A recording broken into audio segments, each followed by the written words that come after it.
Hi అండి, నమస్తే. అందరూ ఎలా ఉన్నారు? Welcome back to my channel.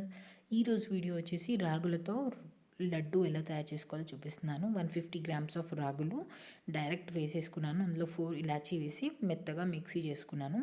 And 1 spoon of గీ వేసుకొని ఈ రాగి పిండిని బాగా క్రిస్పీగా, అంటే బాగా కొంచెం డ్రై రోస్ట్ లాగా చేశానమాట. సో ఇక్కడ నేను 90 గ్రామ్స్ ఆఫ్ బెల్లం తీసుకున్నాను. మీకు కావాలంటే 150 గ్రామ్స్ ఆఫ్ బెల్లం కూడా తీసుకోవచ్చు. మీకు స్వీట్ ఎక్కువ కావాలంటే, సో నార్మల్ ఈక్వల్గా సరిపోయేట స్వీట్ అంటే మీరు 90 గ్రామ్స్ ముప్పావు కప్పు తీసుకుంటే సరిపోతుంది.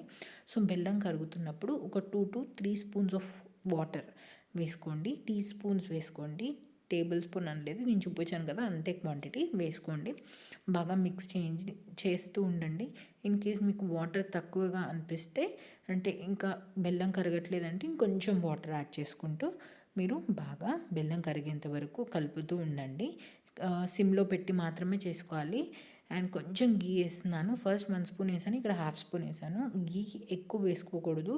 ఇక్కడ నేను తీసుకుంది 1.5 స్పూన్ ఆఫ్ గీ మాత్రమే. మీరు ఎక్కువ గీ యాడ్ చేస్తే రాగి పిండిలోంచి వదిలేస్తుంది అనమాట. సో తక్కువ గీ అనేది యాడ్ చేసుకోండి. ఈ కన్సిస్టెన్సీ వచ్చే వరకు మనం కలుపుతూ ఉండండి. తర్వాత మనకి వేడిగా ఉన్నప్పుడే ఒక ఉండలు చేసుకొని పెట్టేసుకోవాలి. చాలా healthy, tasty and super good food అనమాట. Thank you for watching.